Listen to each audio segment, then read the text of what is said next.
नीट पेपरफुटीच्या कथित गैरव्यवहारामुळे देशातील लाखो विद्यार्थ्यांचं भवितव्य अंधारात सापडलंय। याच अन्यायाविरोधात दिल्लीच्या जंतर-मंतरवर सोनम वांगचुक मागील 19 दिवसांपासून उपोषणाला बसलेत आणि आता त्यांच्या या लढ्याला महाराष्ट्रातूनही मोठी ताकद मिळाली आहे। परभणी जिल्ह्यातील जिंतूर शहरात सायंकाळी विद्यार्थ्यांच्या न्यायासाठी शेकडो जिंतूरकर रस्त्यावर उतरले। छत्रपती शिवाजी महाराज चौकातून निघालेल्या एका भव्य कॅन्डल मार्चद्वारे नागरिकांनी केंद्र सरकार विरोधात आपला तीव्र संताप व्यक्त केला।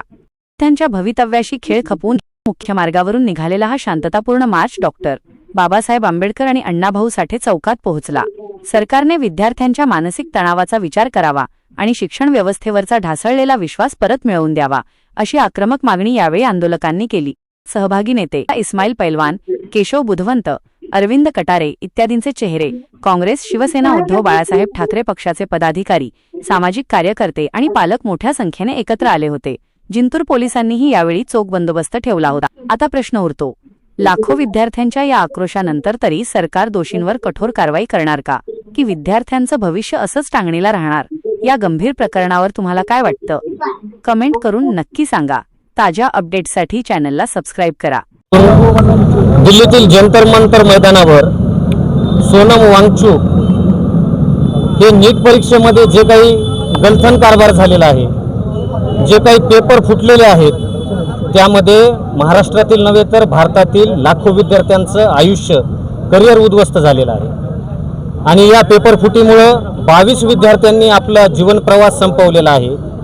या विद्यार्थ्यांच्या न्याय व हक्कासाठी पर्यावरणवादी, गांधीवादी नेते सोनम वांगचुकजी दिल्लीत उपोषणाला बसलेले आहेत। पण हे निगरगठ्ठ सरकार, ज्याला हृदय नाही, ज्याला पाजर फुटणार नाही, असं हे सरकार त्यांच्याकडे ढुंकूनही बघायला तयार नाही। त्यांची तब्येत खालावत चाललेली आहे आणि मागील 20 दिवसापासून त्यांचं जवळपास 10 किलो वजन कमी झालेलं आहे। सोनम वांगचुकांची या देशाला गरज आहे, त्यांच्या विचाराची या देशाला गरज आहे आणि त्यांच्या समर्थनार्थ त्यांना न्याय मिळावा, धर्मेंद्र प्रधान यांचा राजीनामा हवा, यासाठी आज आम्ही हा मार्च शांततेच्या मार्गाने काढला होता। तुम्ही हा मोर्चा काढला तर शासन प्रशासनाला काय दखल घेणार? आमची अशी विनंती आहे की तात्काळ धर्मेंद्र प्रधान हा जो केंद्रीय शिक्षण मंत्री आहे त्याचा राजीनामा झाला पाहिजे आणि विद्यार्थ्यांना न्याय मिळाला पाहिजे। नमस्कार।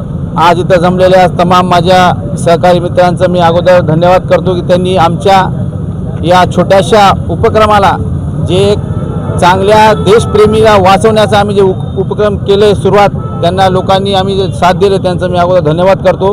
आणि दुसरी गोष्ट अशी आहे की मगरूर जे सरकार आहे, BJP सरकार, यांचा मगरूरपणा हे निश्चितच आज नाही तर उद्या या देशासमोर देशाचे लोकच हे काढणार आहेत। कारण एवढा पहिल्यांदाच असं सरकार सत्तेत आलेलं आहे, इवन इंग्रजांनी सुद्धा एवढा माज दाखवलेला नव्हता, एवढा माज आज या BJP सरकारने या देशामध्ये दाखवलेला आहे। कारण याच लोकतंत्राच्या याच्यासाठी आपले कित्येक लोकांचं बलिदान गेलेलं आहे आणि त्यानंतर आपल्याला स्वातंत्र्य मिळालं। या स्वतंत्र भारतात आपल्याला ज्या न्याय हक्कासाठी आज 20 दिवस 20 दिवस अनशन करावं लागतंय।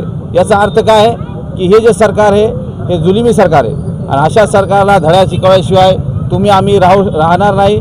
आणि पुढची पिढी, हे जे विद्यार्थी आहेत, हे विद्यार्थी नक्कीच या देशामध्ये चांगला एक बदल घडवून आणतील, एवढी ही अपेक्षा आहे। हे 2 शब्द सांगतो। हे आम्ही जे आज हे जे मोर्चा आयोजन केलं आहे, हे सगळं म्हणजे असे पक्षाला काय हे बांधिलकी धरून केलेलं नाही, हे सर्वपक्षीय मोर्चा आम्ही असं हे केलता।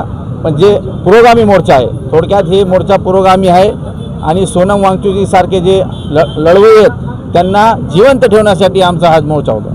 20 तारखेला ते संसदेवर आखेपूच करतात, त्याच्यात आपलं काय सहभाग राहणार आहे? नक्कीच आम्ही प्रयत्न करणार आहेत। उद्या आज संध्याकाळी आम्ही त्या संदर्भात एक बैठक बोलवली आहे। जर काही जमलं तर आम्ही 20 तारखेला निश्चितच दिल्लीला बी जाऊ।